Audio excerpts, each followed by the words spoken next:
The rain had just begun to fall when Julian Ward stepped into the narrow, dust-choked antique shop tucked between two brick buildings on Tremont Street. He hadn't intended to go in.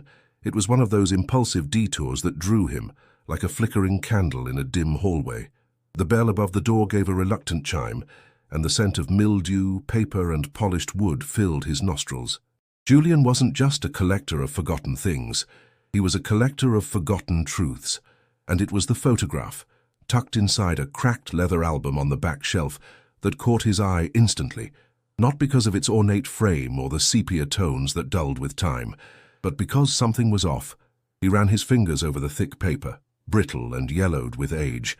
The photograph showed a group of boys in uniforms, early 1900s by the fashion and the stiff collars, 20, perhaps 25 young faces, except there was a gap, a clean, unnatural space between two boys in the center row, a blank shape that mirrored a person who should have been there, a perfect oval where a face had been deliberately removed, down to the faint blur of where the collar should meet the neck.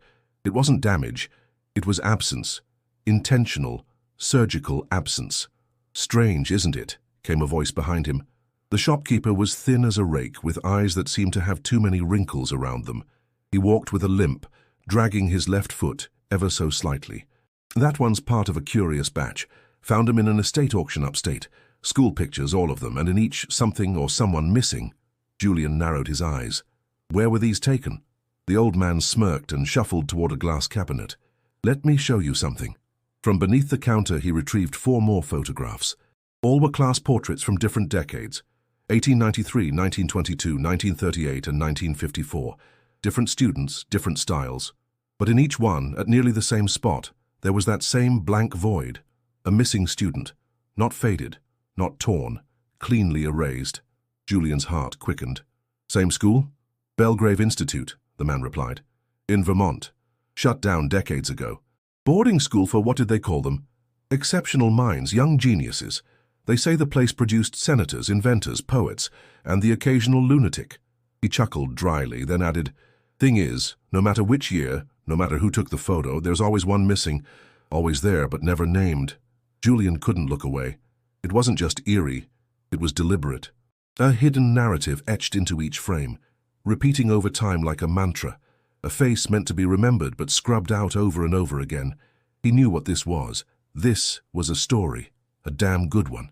He pulled out his notebook and scribbled down, "Belgrave Institute," erased face, possible long-term cover-up, repeating pattern. He circled the word missing 3 times. "If mysteries like this fascinate you," he said almost to himself, "don't forget to subscribe for more spine-chilling stories." He looked back at the shopkeeper. "I'll take them all, and any information you've got on Belgrave." The old man handed him a yellowed folder, brittle at the edges. Not much left. School records were lost in a fire. Sure they were. But someone tried real hard to erase something. Or someone. As Julian stepped back out into the rain, the photographs tucked safely under his coat, the wind picked up, whistling between the buildings. It felt colder now, sharper. He didn't know why, but he couldn't shake the feeling that someone, something, had finally noticed him. The drive to Vermont was long, winding through narrow roads flanked by forests that seemed to lean inward, as if eavesdropping. Julian Ward had packed little, just his notebook, a camera, and the mysterious folder of erased faces. He passed faded towns and forgotten farms, their windows vacant like blind eyes. As he approached Glenhaven, the sky grew dimmer despite the hour. The town itself was modest. White-clapboard houses, a general store with peeling paint, and a church steeple that rose like a watchtower. It wasn't the kind of place that welcomed outsiders, especially those with questions. Julian parked near the diner and stepped in for coffee. A few heads turned his way, lingering longer than polite. An old man behind the counter poured him a cup without asking, eyes narrowed beneath thick white brows. "You lost?" the man asked. Julian sipped slowly. "Just passing through. Heard about a place called Belgrave Institute. Used to be near here." The silence came fast, too fast. Chairs scraped as someone stood and left. A waitress paused mid-step. Even the radio behind the counter seemed to grow quieter. The man didn't blink. "Ain't been Belgrave in 50 years. But it was here?" He nodded slowly, his voice low. "Up the ridge, half a mile past the oak line. But you won't find much. Roof caved in. Ground's overgrown. They should have burned it down. Julian leaned in. What happened there? The old man's lips tightened. He looked past Julian toward something only he could see. That place, and it eats the bright ones. Julian's spine stiffened. Excuse me? Too many prodigies. Too much pressure. Minds don't always hold under that weight. They tried to shape them like marble, but they cracked, broke, disappeared. Julian pressed further. Disappear like in the photos? The man stared, then glanced at the folder Julian had set on the counter. You've seen them, the ones missing. Julian nodded. Then don't go up there, the man said firmly. Curiosity's a hungry thing, and Belgrave feeds well. Julian left a tip, took his coffee to go, and walked out into the late afternoon air. The wind stirred dry leaves in lazy circles. A woman sweeping her porch gave him a glance that was almost pity. He followed the directions. Past the church, across the stream, up a gravel path swallowed by weeds. The trees grew denser. Then the oak line came into view. A boundary of massive trees, unnaturally straight, unnaturally tall. Beyond them, on the crest of the hill, stood what remained of Belgrave Institute. It looked like it had been plucked from a darker century. 4 stories tall, with broken windows and ivy strangling its face. The structure leaned slightly to one side, and yet it stood with an air of defiance, like a corpse refusing to rot. Julian stopped at the edge of the trees. Something about the silence felt engineered. There were no birds, no insects. Just wind and that building staring him down. He didn't go in. Not yet. Instead, he circled the perimeter, taking notes. Rusted gates, cracked stone paths. A bell tower barely hanging from its frame. The front doors were chained shut, but that meant little. He knew there'd be another way in. His phone had no signal. That too didn't surprise him. Before turning back toward the town, he noticed something etched into the stone arch above the main entrance. Weathered and faded, but legible. Sapientia vult sacrificium. Wisdom demands sacrifice. Julian scribbled it down, heart steady but alert. Whatever Belgrave had once promised, it had demanded more in return. As he walked back through the oak line, a gust of wind brushed his neck, too warm like breath. He turned. Nothing. Just trees. But the sensation lingered. Julian knew he'd be back tomorrow. He had questions, and something inside Belgrave was waiting to answer. The next morning, Julian returned to Glenhaven with sharper questions and less patience. The townspeople, however, had grown colder overnight. Doors didn't open. Windows closed when he passed. Even the diner was empty, save for a closed for repairs sign taped to the glass. He found her by chance. A narrow side street, just off the main square, led him to a faded greenhouse with thick lace curtains and a crooked mailbox labeled E. Pembroke. He knocked, uncertain. After a long pause, a voice, thin and weary, called from inside. If you've come to ask about the Institute, step lightly and come in. Julian entered cautiously. The air smelled of lavender and old paper. Shelves sagged with books, and boxes lined the hallway. In the sitting room, amid piles of dusty volumes, sat an elderly woman wrapped in a grey shawl. Her eyes, though clouded with age, still held sharpness. Eliza Pembroke, she said, former archivist of Belgrave. Retired, reluctantly. Julian introduced himself and explained what he'd found. She listened, motionless, until he laid the photographs before her. Her hand trembled as she reached for the one dated 1938. I kept these safe, she whispered. Somebody tried to destroy them. All the records, all the faces. Who? Julian asked. Her eyes didn't move from the image. The board, the headmasters, even the doctors. They said it was for the sanity of the legacy. But it was fear, not protection. They feared what they made. Julian leaned in. Who's missing from these photos? She hesitated, then sighed. That's the wrong question. The right one is, why only one missing every time? Julian blinked. You're saying it was planned. She nodded slowly. One student each cycle, one vanishing, every 3 or 4 years. No death certificates, no expulsions, just erased. He opened his notebook. Was there a name? A file? She rose with effort, crossing the room to a drawer behind a false panel in the wall. She returned with a folder thinner than expected.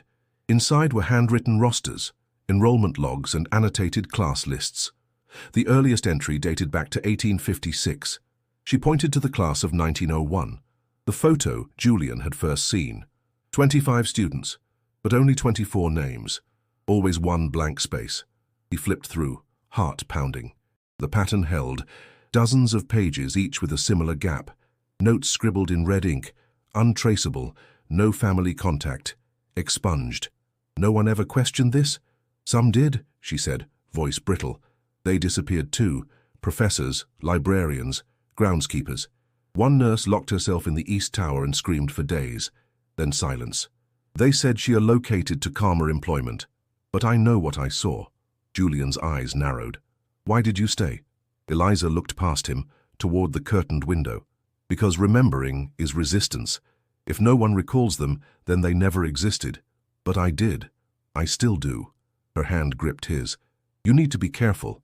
Belgrave isn't just a building. It's an intention, a hunger with rules. And one of those rules is curiosity feeds it. Julian felt a chill trace his spine. You think something lives there? I know it does, she said, and it never left. He stood, gathering the files. I need to see more. Get inside. She gave him a folded page, yellowed and cracked. A rough map of the Institute. This is what remains of the original blueprint. Some wings were sealed. Others changed over time. But this may guide you. As he moved toward the door, she added softly, if you hear whispering, don't answer.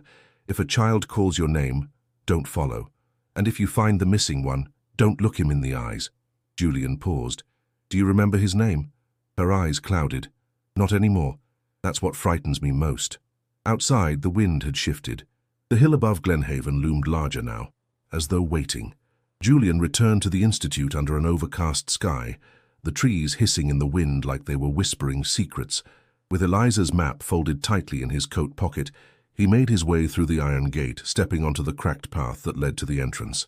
The main doors were still chained, but a crumbling side annex, once an administrative wing, offered easier access.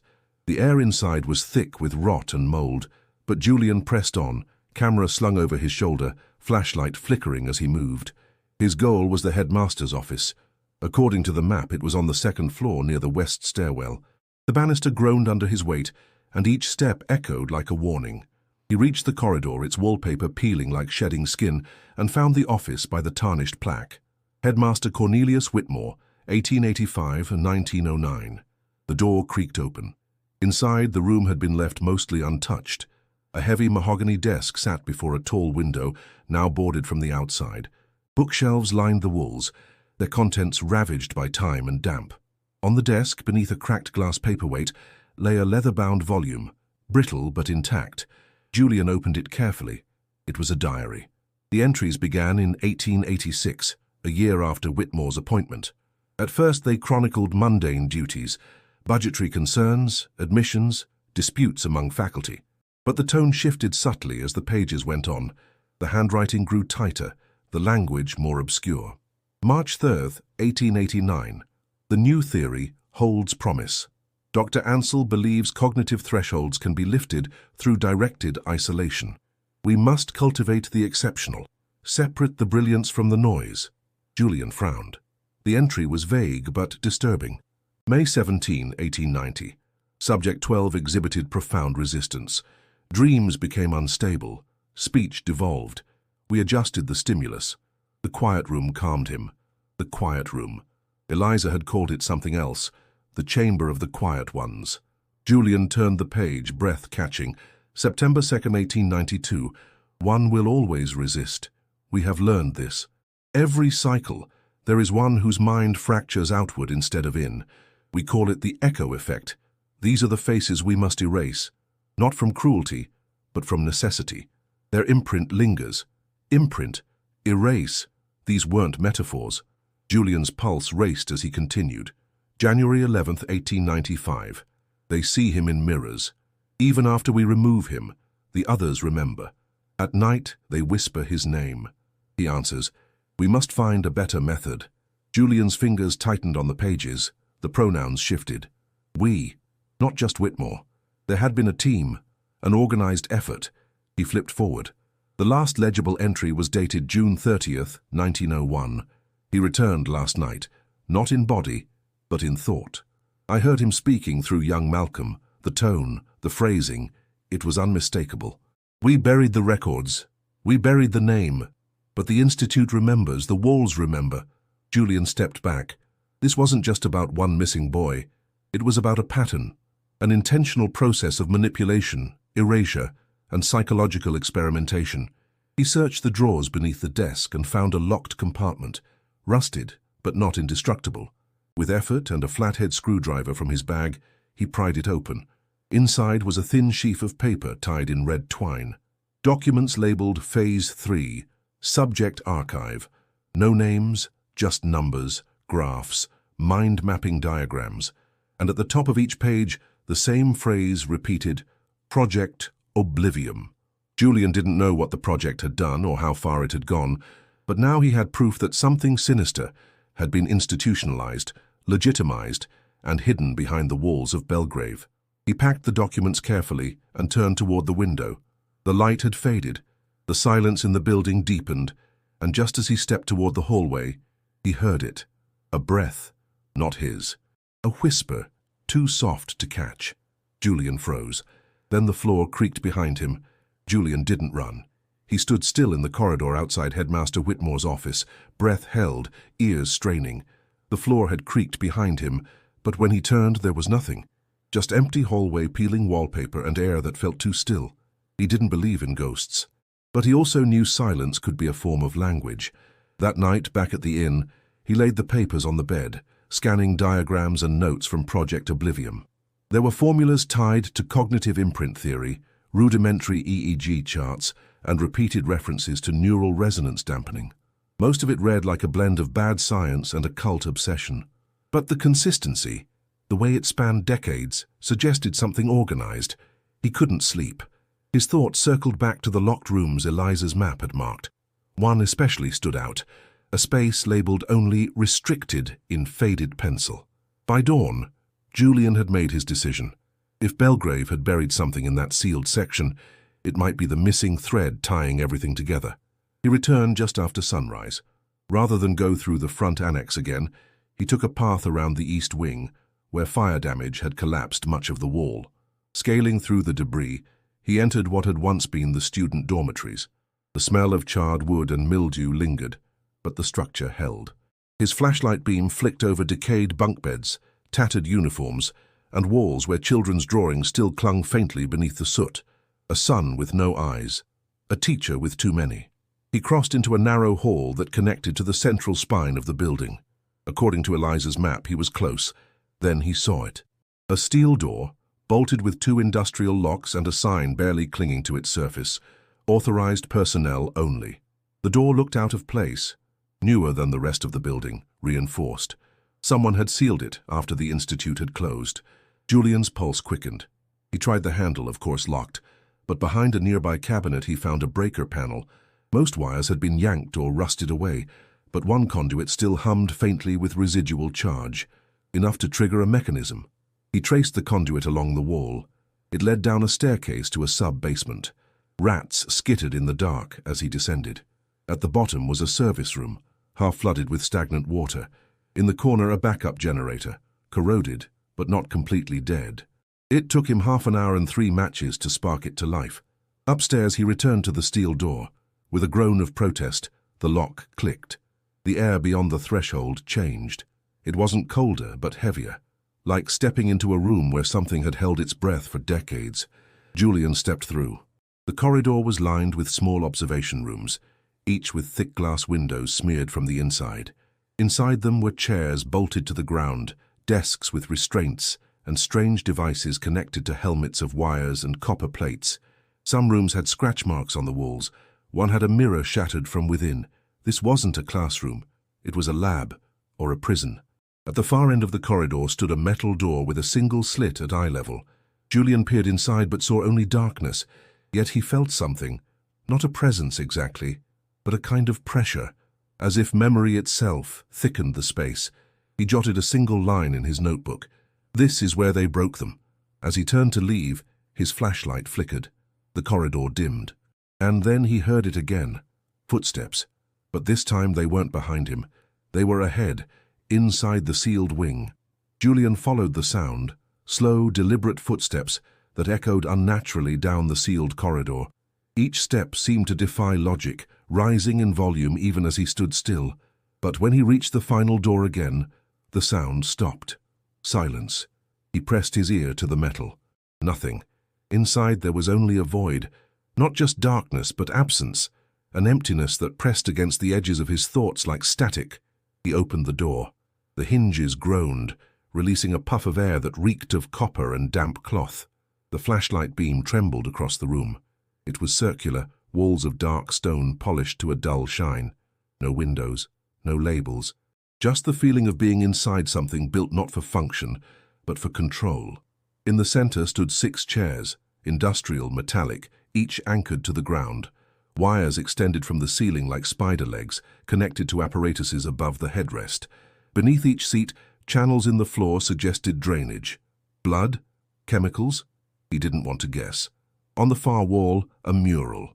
It was painted directly onto the stone, almost primitive in style. A child, faceless, standing before a great eye. Beneath it, a Latin phrase etched into bronze, Silentium mentis lucet. In silence, the mind shines.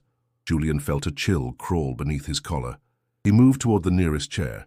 Dried straps, rusted bolts, stains on the headrest. The machine above it resembled a halo, or perhaps a crown, twisted metal wrapped with copper threads and thin rods angled toward the skull.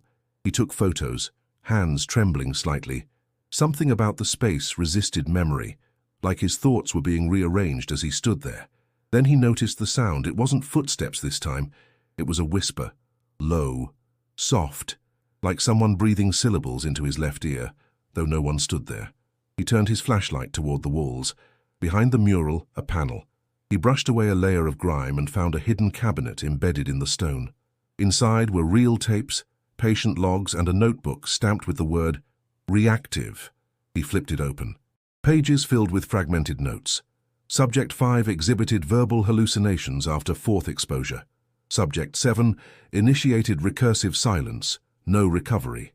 Subject 9 responded negatively to reintegration. Subject 12 absent.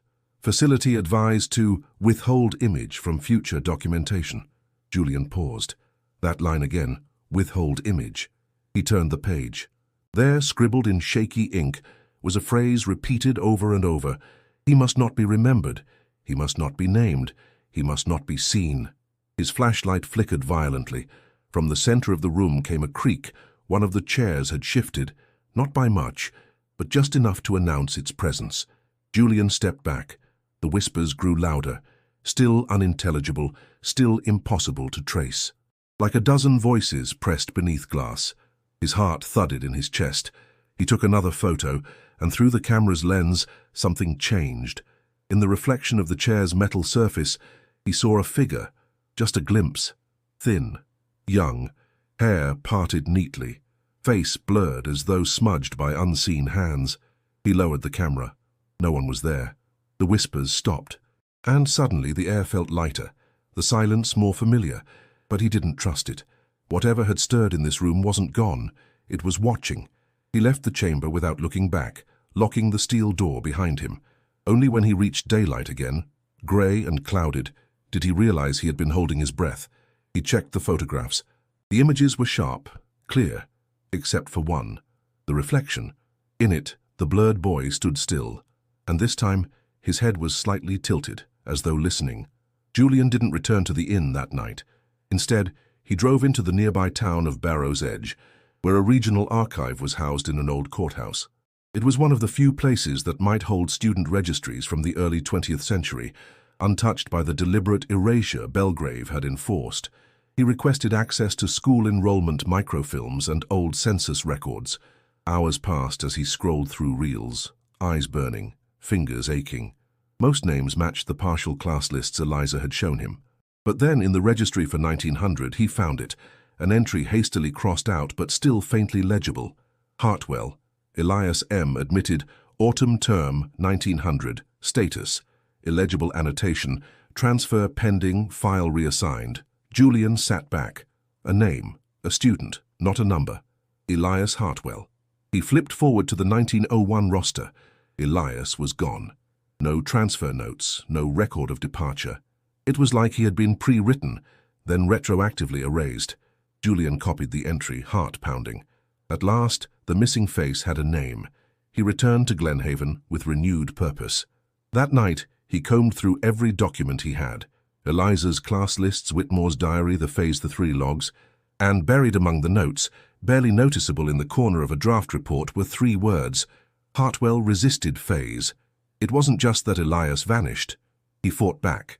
Julian opened his notebook and wrote, Subject 12, Elias Hartwell. Resisted final procedure? Was he the imprint they couldn't erase? He pulled out the photographs. In each erased space, the position varied slightly, but never far from center, and the outline, when he traced it gently with his fingertip, always suggested the same build, same posture. The erasure was surgical, but the body language still whispered identity. He compared the photo with the blurred reflection from the chamber. Something about the shape of the shoulders, the tilt of the head, it all matched. He had seen Elias, or what remained of him. Julian returned to Eliza the next morning. She answered the door slowly, pale and visibly shaken. I dreamed about the boy, she said without greeting, but I couldn't remember his name. I just kept hearing a voice saying, Let me stay, over and over. Julian showed her the copied record. Elias Hartwell. Does that name mean anything to you?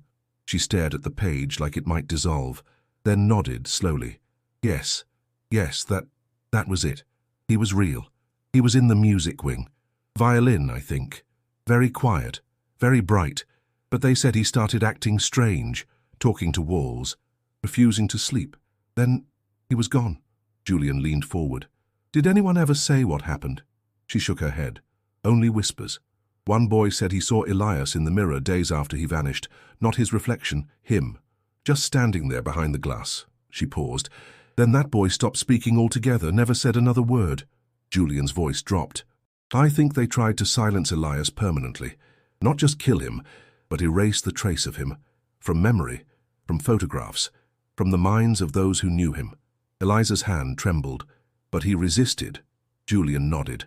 And now, I think he's still here. Not alive, not dead, but present. She closed her eyes. Then that means the Institute failed. And he's the reason it never reopened. Julian said nothing. Outside, the wind stirred dead leaves against the porch. The air felt heavy with the weight of a memory clawing its way back to the surface. Inside Julian's coat pocket, the photograph shifted, and though he hadn't touched it, he knew. The blank space was changing. Julian spent the following morning walking through Glenhaven with new purpose. Armed with Elias Hartwell's name, he approached those who had previously dismissed him with silence. He wasn't looking for records anymore. He was listening for cracks, moments when memory slipped through the facade. He started with the church. Pastor Alden was in his late 70s, a soft-spoken man with watery eyes and hands that trembled as he poured tea. Julian presented him with a print of the 1901 class photo, the same erased void haunting its center. I'm looking into a boy who might have gone here. Elias Hartwell, Julian said gently. The pastor didn't look at the photo. I don't know the name. Julian waited. He played violin. Brilliant student. Disappeared in 1901. Still no reaction. But there are whispers he never left. Pastor Alden's eyes flicked toward the fireplace. The logs there were unlit, but his gaze stayed fixed. My older brother was enrolled at Belgrave, he said after a moment. Graduated in '51, smartest person I ever knew. Came home after winter term and he wasn't the same. He'd talk in riddles. Bright numbers on the walls. One night I found him whispering to the bathroom mirror, over and over. Julian leaned forward. Did he mention Elias? No, the pastor replied, voice thinning. He never said a name. But when he vanished, my parents said he ran away. I always believed the mirror took him. Julian sat in silence, letting the words hang. It wasn't confirmation, but it wasn't denial either. Outside the church, he passed an elderly woman watering her porch plants. She watched him closely. You asking about Belgrave? She asked. Julian nodded, her lips pressed thin. My aunt worked there. Kitchen staff. She said there was a boy who wouldn't sit at lunch, wouldn't talk, just played with a silver chain in his hand. They said he was under observation. Then one day his name was wiped from the dorm list, bed cleared, books gone. Did she remember his name? Julian asked. The woman hesitated. She said it started with an E. But after he vanished, they made her sign a paper swearing not to speak of it. Julian thanked her and moved on. More houses, more glances, more carefully shaped ignorance. By late afternoon, he returned to the diner. now reopened. The cook behind the counter glanced up and grunted. "You're still digging?" Julian slid a copy of the file toward him. "You've lived here long enough to know the name Elias Hartwell." The man didn't deny it. Instead, he wiped his hands on a rag and leaned in. "I worked the grounds one summer, before they shut it down. They always told us not to touch the East Wing, but the rumor was that's where they kept the ones who couldn't adjust. One night I heard a violin. Soft, beautiful. I followed the sound down the hall, but when I turned the corner, there was no music, just a door slightly ajar, and behind it," he paused, "I saw a boy standing there, pale, eyes wide. But something about his face, like it was still being drawn, like it hadn't decided what to be." Julian's voice caught. "Was it him?" "I ran," the cook said. "Never went back." Outside, the light had faded. The town felt different now, not colder, but more awake, as if it had begun to acknowledge its buried memory. Julian walked back toward his car. He didn't need a town-wide confession. The fragments were enough, pieces of a puzzle forced apart but still bleeding through the cracks. They remembered Elias, even if they didn't say it, and if memory survived, then so did something else. Julian returned to Boston with a box of salvaged film reels and photo plates from Eliza's attic, items too fragile for her to keep, too dangerous to discard. She had kept them sealed in wax paper, labeled only with dates and initials. Most were cracked or water-damaged, but a few remained intact.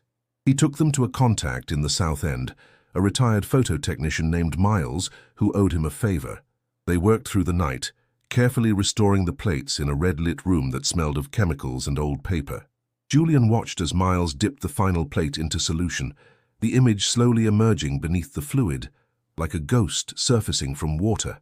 It was the 1901 class photo. This version was different. The space where Elias had been erased wasn't empty. It was faded. Blurred, yes, but still visibly human. A boy with one shoulder turned inward, head slightly bowed. His face had no detail, but the shape was undeniable. The absence had softened, as if memory had begun to defrost. Miles leaned in. "Looks like someone tried to bleach that spot chemically, but they didn't finish the job. You see the edges? That's heat damage, not time." Julian stared. "So he was there. They removed him later. And not very well," Miles muttered. "You want me to enhance this?" Julian hesitated. Something inside warned him not to, but he nodded anyway. They scanned the image and began the digital repair. Slowly, the outline sharpened. Not the face, never the face, but the details surrounding it. A violin case at his feet, a silver chain glinting against his collar. Julian's throat tightened. Elias Hartwell had left a fingerprint no one could erase. He returned to his hotel and placed the printed version on the desk. All night, he sat across from it, watching, waiting, as if something might change again. At 3:14 a.m., it did.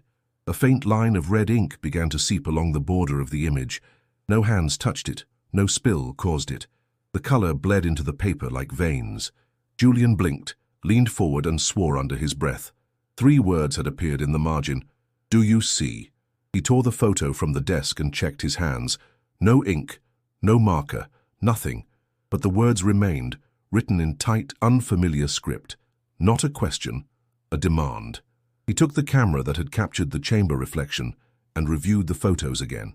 When he reached the one with the blurred figure in the metal, he paused. This time the image had changed. The boy's head was no longer tilted. He was looking directly at Julian. Julian recoiled, heart hammering. He checked the metadata. Same timestamp, same file. But the image had altered. He's in the photo now, watching me. He turned the camera off, then pulled the print of the new class photo closer. The violin case, the chain. Something moved in the edge of his vision. He turned quickly. Nothing. The window was closed. The room silent. Yet the air vibrated, faintly, like the tremble before a voice breaks through static. Julian opened his notebook. Elias is not gone. He is imprint, memory, echo. He didn't understand the mechanics, not fully, but something about Elias had resisted being erased, and in doing so had fractured into the very tools meant to delete him. Photographs, reflections, glass. The mediums of memory had become conduits. He circled one phrase from Whitmore's diary. He returned, not in body, but in thought. Julian sat back, eyes locked on the photo. He whispered the name. Elias Hartwell, and felt something whisper back, not with sound but pressure, like fingers sliding gently across the back of his neck. The hotel mirror fogged slightly, though the room was cold. And in that moment, Julian knew. Elias was no longer trapped in a building. He was carried in the eyes of those who looked. Julian returned to Eliza's home with the photo in hand. She met him at the door before he could knock, eyes wide, breath shallow. "You've seen him," she said. Not a question, a certainty. He nodded. She ushered him inside and motioned for him to sit at the dining table, where a stack of old ledgers and handwritten transcripts waited. "I stayed up all night," she whispered. "I remembered something I wasn't supposed to." She handed him a bound folder. The cover read, "Cognitive Transfer Protocol Phase 0 Preliminary Design." "These aren't records," she said. "They're instructions." Julian opened the folder and scanned the contents. Diagrams, flowcharts, Latin terminology interspersed with clinical annotations. Each page layered science with ritual, mental pathways mapped like circuitry, neural resonance overlaid with symbolic glyphs. Whitmore didn't just want to teach gifted students, Eliza said. He wanted to preserve them, their brilliance, their creativity, their essence. He believed genius should outlive the body. Julian's voice was dry. "By transferring the mind?" She nodded. "Piece by piece, thought by thought, into vessels. The machines in the chamber weren't built for observation. They were built for separation." Extraction. Julian flipped to a page labeled Cohesion Test, Subject 12. There it was again. Subject 12. Elias. The chart listed metrics, resistance thresholds, cognitive breakdown under stress, failure to fragment. Final annotation. Subject rejected disassembly. Mental signature became volatile. Reabsorption unsuccessful. Result, psychic echo effect. Eliza's voice trembled. He refused to be pulled apart. Instead of becoming a silent file, he became something else, a frequency, a feedback loop, one that imprinted wherever his memory had touched. Julian thought back to the photos, the reflection, the words written without ink. "Is that why they tried to erase him?" he asked. "To stop the feedback?" "Yes," she whispered. "But by trying to erase him, they only amplified the imprint. It's like a name shouted into a canyon. It bounces back louder." He stared at the notes again. Page after page of ethically horrific theories presented in clinical detachment. One paragraph stood out. A successful consciousness imprint must find anchorage, a compatible host or environment of resonant memory. In cases of rejection, the imprint becomes unstable, manifesting through optical reflection, acoustic bleed, or residual cognitive interference. Julian exhaled. "That's what I've been seeing, what I've been hearing." He turned to Eliza. "They turned a human being into a concept, and that concept is still looking for a body to hold it." She didn't speak. He picked up another page, this one handwritten, personal. At the top, Whitmore final revision notes. "It is not enough to extract intelligence. The soul resists dissection. The mind clings to form. One in every cycle proves incompatible. These are the echoes we must isolate and remove. If the echo finds a way back into shared thought, into memory, it will not remain an echo. It will become presence." Julian's hands began to tremble. He realized now that Elias hadn't been a failed subject. He had been a perfect failure, too strong to be dismantled, too stubborn to fade. And now, woven into the architecture of memory, of glass and silver nitrate, he had found his way out. "Do you think he's angry?" Julian asked quietly. Eliza met his gaze. "Wouldn't you be?" The room fell silent. In that stillness, Julian became aware of a low hum, a vibration in the base of his skull, rhythmic and familiar, like the tuning of a stringed instrument, a violin warming to pitch. He turned toward the hallway mirror. It was fogged. One phrase had appeared on the surface, drawn in invisible breath. "Stay with me." Julian stepped back, heart pounding. The blueprints weren't theory. They were prophecy, and Elias had learned how to use them. Julian left Eliza's house feeling hollowed out, like the wind could pass straight through him. Every step felt heavier, every breath tighter. It wasn't exhaustion. It was something else, as if he were carrying something not entirely his own. Back at his hotel, he tried to write, to organize everything he had gathered. The erased records, the photos, the blueprints, the whispers. But the words on the page blurred. Thoughts collided. Sentences fragmented before he could finish them. He closed the notebook and stared at his reflection in the dark window. For the first time he noticed something different. His eyes, not the color, but the focus. They didn't feel like his anymore. He turned away, heart pounding. That night the dreams returned, no longer fragmented but whole. He stood in a circular chamber, identical to the one at Belgrave. The machines hummed. The air vibrated with energy. Across from him a boy sat in one of the chairs, bound but calm, violin resting on his lap, silver chain wrapped around one finger. The boy lifted his head slowly. "Do you hear me now?" he asked, voice like wind through glass. Julian tried to answer, but his mouth didn't move. Instead, a voice echoed from him, a voice not his own. "I never left." He woke up gasping, drenched in sweat, the hum still in his ears. When he rose to splash water on his face, he caught another glance at the mirror. This time he saw the boy clearly. Elias stood behind him, not reflected, inhabiting. Julian spun around. Nothing. But the connection didn't fade. It deepened. He began to see fragments of memories that weren't his.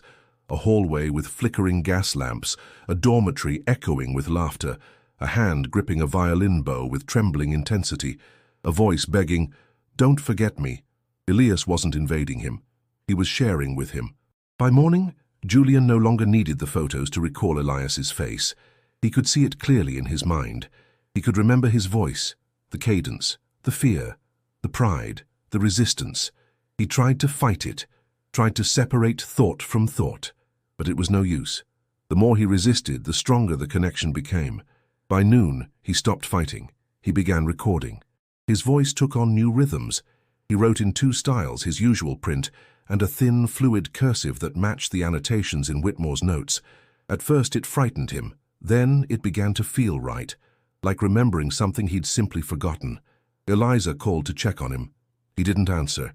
She arrived that evening, knocking softly. He opened the door, and she stopped cold. "Julian?" she asked. He smiled faintly. "Yes," but her eyes filled with tears. "Julian? What's your middle name?" He paused, then answered too slowly. "Matthew." She shook her head. "No, it's not." He closed the door. Inside, the violin music played low from a record player that hadn't worked in years. And Julian, no, Elias, sat at the desk, eyes steady, writing a letter in a hand that belonged to neither of them. It began, "If you're reading this, then I've found the space to exist again." He wrote not just for himself, but for every fragment that had been taken, for every thought that had been silenced, for every whisper that had echoed unanswered through time. He was not haunting. He was rebuilding. Julian had become the vessel that Project Oblivion had failed to create, a consciousness fused not through machines, but through memory, empathy, and resonance. And Elias Hartwell was no longer a ghost. He was thought, will, and voice, woven into another. As the final words hit the page, he looked up at the mirror once more. Two reflections stood there now, and neither looked away. The next morning, Julian stood at the edge of Belgrave's overgrown courtyard, staring at the oak tree that towered over the grounds like a sentinel. Its branches curled toward the sky in crooked lines, bark blackened with age, roots swollen like veins through the soil. He wasn't alone. Eliza stood beside him, her expression a mixture of sorrow and finality. In her hand she held the letter Julian, or Elias, had written. It was both a confession and a map. "They buried me beneath the oak," the letter said, "to silence what they feared they couldn't erase. But memory always reaches for light." Eliza nodded once. "I remember this tree. We weren't allowed near it. They said the ground was unstable. But I always felt something humming underneath." Julian didn't speak. He had changed. He moved like himself, but slower, more deliberate, as if each step was weighed against memories not entirely his own. He carried a shovel over his shoulder, not out of impulse, but purpose. They began to dig. The soil was dense, clotted with years of rot and forgotten leaves. The deeper they went, the more the air grew strange, moist and metallic, laced with an odor that wasn't decay but memory. After 2 feet, the shovel struck something hard. Wood. Julian dropped to his knees, scraping back the earth with bare hands. A box, unmarked, simple, pine warped by time. He brushed away the dirt and sat still. No insects stirred. No wind moved the tree above. Just silence. He opened the lid. Inside, wrapped in faded cloth, were bones. Small, delicate, human, and resting above them, untouched by dust or mold, was a silver chain. At its end, a small charm in the shape of a treble clef. Eliza gasped. That was his. I saw it once, around his neck in the music wing. Julian didn't answer. His eyes were fixed on the remains, but what he saw wasn't death. It was continuity. He reached down and lifted the charm. The ground trembled, not violently, but as if something exhaled. A long, slow breath held for a century, finally released. And then, a sound, a single note, clear, vibrating through the air. Eliza looked around, eyes wide. "Did you hear?" "Yes," Julian said softly. "He's close." The air around them shifted. Light bent. The branches overhead swayed without wind. And from the edge of the woods the whisper returned, but this time it wasn't disembodied. A voice. "You found me." Julian rose slowly, eyes distant. "Elisa," he said, "he's almost free, but he can't go unless we remember why he stayed." She shook her head. "I don't understand." Julian stepped forward. He resisted because he knew they were wrong. That brilliance shouldn't come from obedience. That genius isn't meant to be dissected. He stayed to remind us that forgetting is the most violent act of all. A gust of wind stirred the leaves.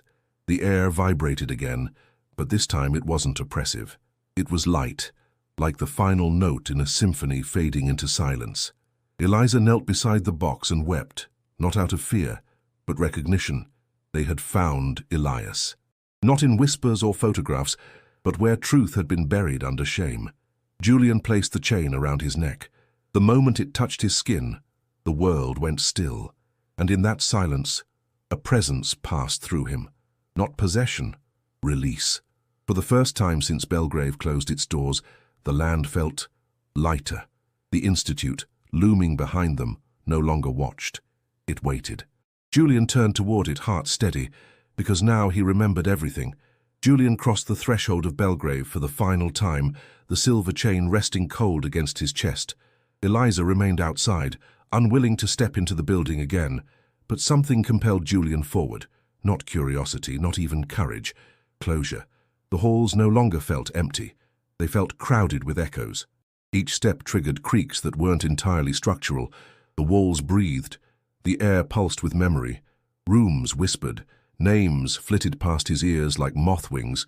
He passed the dormitories, the chapel, the cracked lecture halls, and as he walked, the world around him began to distort. Wood warped, glass shimmered, paint peeled in reverse, revealing frescoes long forgotten. The past was bleeding through, unspooling across the present like film reels played out of order. In the administration wing, he found the remains of the Chamber of the Quiet Ones. The door no longer locked. The lights inside glowed faintly, though no power ran through the building. The 6 chairs stood in perfect symmetry. Empty now, but only in the literal sense. As he stepped into the chamber, the temperature dropped. The machines above the chairs began to hum, a soft harmonic vibration that resonated through the floor, up his legs, into his bones. Julian didn't flinch. He knew what this was. It wasn't revival. It was collapse. The Institute, long dormant, had been a vessel too, and the moment Elias was remembered, fully, truly, it began to unravel. One of the lights above a chair burst in a shower of sparks. Another chair snapped loose from its bolts and clanged to the floor. The hum deepened. From the ceiling, hairline cracks spread like veins. Julian took out his notebook and began to speak, recording his words with the calm of someone who knew time was folding. The structure is responding to memory. The walls are alive with what they tried to suppress. Elias is not haunting this place, he is this place, and now that he's been named, it can no longer hold. The floor beneath him groaned. From somewhere deep in the east wing, a wall caved in. The sound echoed like a scream of surrender. Julian turned back toward the exit, passing corridors that no longer looked the same. Paintings reappeared. Doors stood where walls had been. Whispers grew louder, no longer afraid. They chanted a single word. Remember. The Institute was not dying. It was speaking, and its final message was not a curse, but a reckoning. Julian emerged into the main hall just as the central chandelier, long dormant, flickered to life and crashed to the floor. Dust filled the air.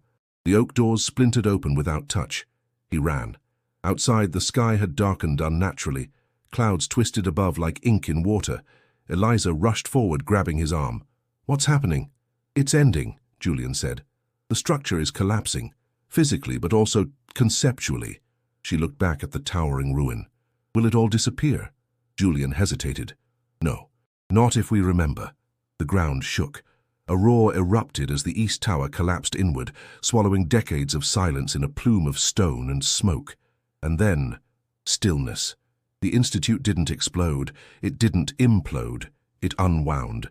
Piece by piece, brick by brick, it dissolved into the hillside like it had never been built.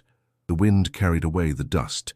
The roots of the great oak spread over the foundation, and when the silence returned, there was no ruin, just earth, flat, still, quiet. Eliza placed a hand on Julian's shoulder. "He's gone?" He shook his head. "He's free." She nodded, eyes damp. "And what now?" Julian looked toward the horizon.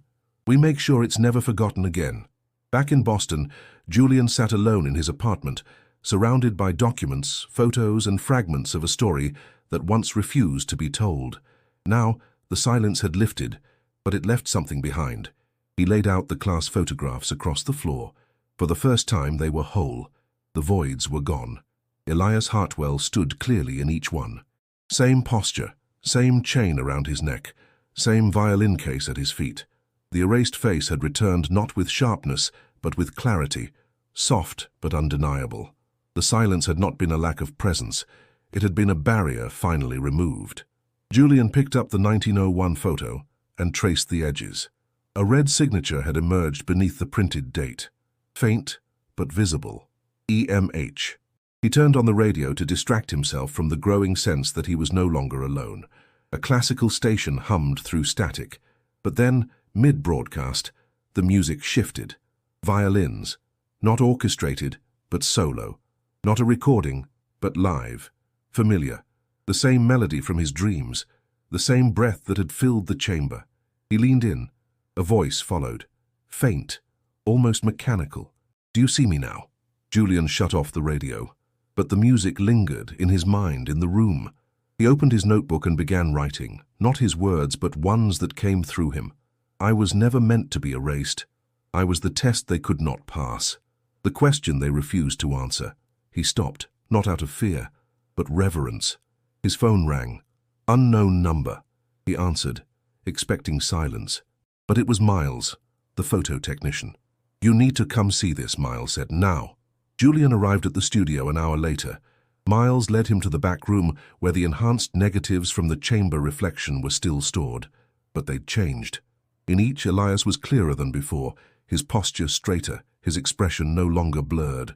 And in the final image, Elias's face looked directly into the lens. But it wasn't just Elias. Julian froze. In the background, faint but unmistakable, stood himself. Not as he was, but older, greyer, wearing the same coat, the same chain. Miles whispered, "That wasn't in the original." Julian backed away. Time didn't move linearly in Belgrave's world. Memory bent it. And now that timeline had looped. Elias had returned, but not alone. Julian was part of him. Not just a vessel, but a reflection. They had merged. Back in his apartment, Julian pulled up a news alert. A new charter school had been approved in Glenhaven. No mention of Belgrave, just a name. Hartwell Academy for the Gifted. He stared at the headline, stomach twisting. The past was not only returning. It was being rewritten. He walked to the mirror. And for the first time, Elias didn't appear behind him. He appeared through him. Same eyes, same silence. A unity. Julian didn't recoil. He nodded. "You're not forgotten anymore." In response, the mirror cleared. And standing beside Julian, this time unmistakably real, was Elias. Unchanged, untouched by time. Not a ghost, not a memory, but legacy. Julian turned away from the mirror. The world hadn't noticed the change, but it would, because the face that had once been erased now lived in every reflection where truth refused to die. 3 months later, Glenhaven buzzed with construction. Where Belgrave once stood, a new facility rose. Modern, angular, all glass and steel. Local officials called it a revival. A necessary investment in education. The town welcomed the jobs. The headlines praised the legacy. Julian watched from a distance. He hadn't returned to investigate, only to observe. Hartwell Academy was already enrolling its first cohort. Gifted students from across the country, handpicked through aptitude tests no one fully understood. The land had been cleansed, they said, but Julian knew better. It hadn't been purged. It had been repurposed. On opening day he walked through the new gates, the chain around his neck tucked under his shirt. Children laughed in the courtyard. Teachers shook hands. No one remembered the silence that once clung to the soil. Except him. Inside the main lobby, a mural had been installed. Stylized, modern, meant to inspire. It showed a tree, clearly the Belgrave oak, its roots wrapped around instruments, books, and symbols of intellect. But in the trunk's hollow sat a child, faceless. Below, a plaque read, "To the minds who refused to be forgotten." Julian stood in front of it for a long time. Later, as he explored the halls, he found a small gallery dedicated to historical inspiration. Photographs of past educators and thinkers, real and fictional, lined the walls. And there, tucked between them, was a portrait he hadn't expected. His own, older, wiser, smiling. Next to him stood Elias. No name, no date, just a title. Founders. Julian turned away. That night, in his hotel room, he recorded his final thoughts. The Institute did not vanish, it evolved. The memory has become the blueprint. Where once they sought to erase, now they replicate, and whether by accident or intent, Elias is part of it. He paused. I am part of it. He set down the recorder and opened his notebook. The pages were filled with entries, his, Elias's, a fusion of voices. Ideas flowed like currents, new theories, new visions. The mind never truly dies. It finds ways to persist, to echo, to imprint. As Julian closed the notebook, the window reflected a shape beside him, taller, thinner. Elias, watching, not haunting, guiding. They had become more than memory. They were institution, legacy, thought incarnate. Julian whispered, "You stayed for them." Elias's voice replied, not aloud but within. They need space to think freely, to question, to remember. And so they would, because Belgrave had not ended. It had grown roots. In every school where a student wonders why silence feels so loud. In every photograph where a face seems familiar, though unnamed. In every mirror where a second reflection waits. So if you've come this far, if this story has followed you home, then remember, some minds are too brilliant to vanish, some names refuse to fade, and some truths do not sleep beneath the ground. They walk beside us, they teach, they warn, they watch. If you want to uncover more haunted histories, subscribe now, and don't miss the next story, the asylum where none of the patients ever died.